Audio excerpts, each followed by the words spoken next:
Okay, YouTubers, this is the Angryprepper. So today's video, we're going to talk about lack of preparedness. And not lack of preparedness on you or me or anyone else in the prepper community. That's why we're called preppers. But the lack of preparedness that our government practices. They are not prepared for any of this shit, guys. It's amazing how, a disaster happens and there's always some kind of committee that gets together and then they talk about how they weren't prepared for X, Y, and Z and how they can better be prepared next time. The United States, we're going to use this country as an example, has always known that there was going to be a pandemic coming, yet they did nothing to prepare for it. Certain cities and certain states know that they're going to get hit with a hurricane or a tornado, and somehow they're never prepared for it. Then you have now, 2022, the threat of nuclear war, and we can all but guarantee the nation is not prepared for it. Now, obviously, guys, in the case of a nuclear war, depends on how bad it gets. It's going to determine how much help you're going to get if you're one of those people that need help. The nation might be able to help you out if there's one or two nuclear attacks here in the United States. But if it's multiple attacks, you are on your own. Therefore, just looking at the past 10 years, you should already know I need to be prepared for myself. We all looked at Katrina, and we all looked at how that shit show turned out. We all looked at how FEMA had delays in helping New Orleans out, even though they were still waiting for a request from the mayor of New Orleans, or rather the governor, sorry. So with that, guys, we've seen even the delay in response and how much people suffered with those delays. Why are we as people not being prepared? Now, again, the prepper community is, but this is more for people who are looking to be prepared and are wondering about preparedness. Preparedness, guys, is not some far off shit for fucking kooks, white guys, or malicious. This is for anybody who wants to make sure the continuity of their family goes on. This is a protection and a security device, if you will, for us being prepared. Being prepared doesn't have to mean you're being prepared for some, again, grand disaster. It could be something small. It could be a fire in your apartment. It could be the loss of your job. It could be an accident in your car. Being prepared, guys, means that you're prepared for most of the things that are going to happen or could happen, the more realistic shit. Now, preppers have talked about nuclear war forever, and now we're actually entering that arena. People have talked about, the prepper community has talked about pandemics forever. And then we had this fake one come along. But nonetheless, when we saw the run on the supermarkets, we were still ready for that. A lot of us did not have to go out and prepare. So guys, again, why is there such a lack of preparedness throughout this country? Why do people refuse to do something that doesn't harm them? Meanwhile, they'll let you do everything else under the sun, but as soon as you mention preparedness, you're a kook, you're crazy, you're an asshole, and you should put your tinfoil hat on and go fucking, drink Kool-Aid or some shit. That's the regular folks out here.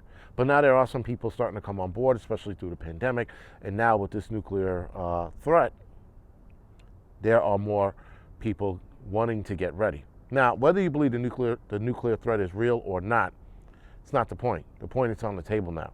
So obviously you have to take some kind of fucking seriousness to it, because you wouldn't make that threat if you weren't serious about doing it.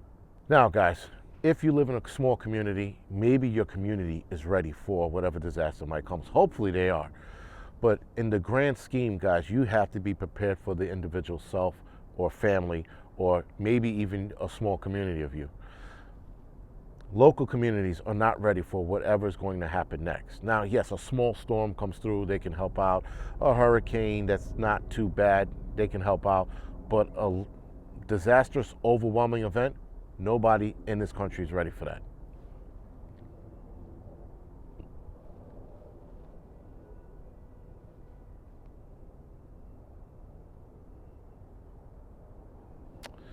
So over my shoulders, you guys can't see it, but there's a Black Hawk flying pretty low over the city right now.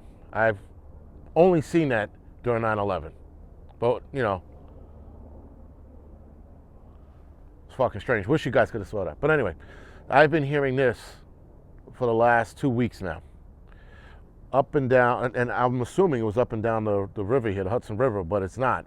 It's actually, and he's flying pretty slow as well. But anyway, it's not the point, guys. I mean, I guess that's just lending to the fucking video of shit's getting real when you're starting to see military helicopters constantly flying in the city. So, guys, with that, overwhelming events, people have to understand that the city, state, and country will not be able to handle it. It's just a fact. You know, FEMA is constantly throwing out shit that this is what you should do, how you can prepare for your family. They know that there will be no help. You have to know that too, that there will be no help, or lack of help rather.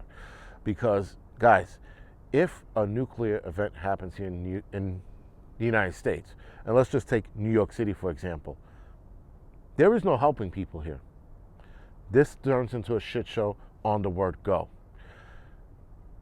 I am 8 miles away from the financial district. If they were decided to hit New York, that is. If they hit New York, they're going to hit the financial district. And that financial district, is 8 miles away. Even at 8 miles away, I'm still clearly in the danger zone. Because now I have to worry about thermal radiation from here. So as far as the blast goes and the initial damage, I'm safe. But the thermal radiation is what I have to worry about here. Now, there's going to be a link in the description section below. It's called, the short of it's called Nuke Maps, right? It's a website that lets you put in the kiloton of the nuclear weapon, the area you live in, and it will tell you the radius of damage, wind blast, and thermal radiation that you're going to experience from that nuclear warhead, whatever that warhead is. And it's pretty cool because it gives you the smallest one to the biggest one, and the biggest one I think is the one Russia has, right? It's called Thursar or some shit like that, or whatever it's called. I'll put the correct name now. That's their biggest one, and I think it's 100 kilotons, if I'm not mistaken. If they would have launched that, pretty much the entire Manhattan is fucking toast. With the wind blast damages and the thermal radiation, those people are not going to get any help because the help here has been completely demolished, right? So you might get firemen and shit like that and cops in the outskirts of those areas to help after they pick themselves up off the ground. But how many cops, how many firemen are going to sit there and go, let me help the public? No. The automatic response in the human body, especially for those that have family, are going to go see where their family are, especially being that communications will be down. So, again, you have to rely on yourself. You cannot rely on the government to help. You can't rely on the local government to help. Your preparedness is up to you, no one else. It is nice when the government says, well, we are prepared for X, Y, and Z. I don't give a fuck right now if any president, politician said today, we are prepared for X, Y, and Z. I don't see that as a likely thing. I really don't. I think they're probably even going to lie to us at that point because they always do. Anyway, guys, this is the Angry Prepper. I hope more people get prepared and prepare faster. We are entering the arena now of a possible nuclear attack. Possible, not definite, not going to happen tomorrow, but possible. So, that being said, keep prepping, keep stacking, don't stop. And guys, see you in the next video.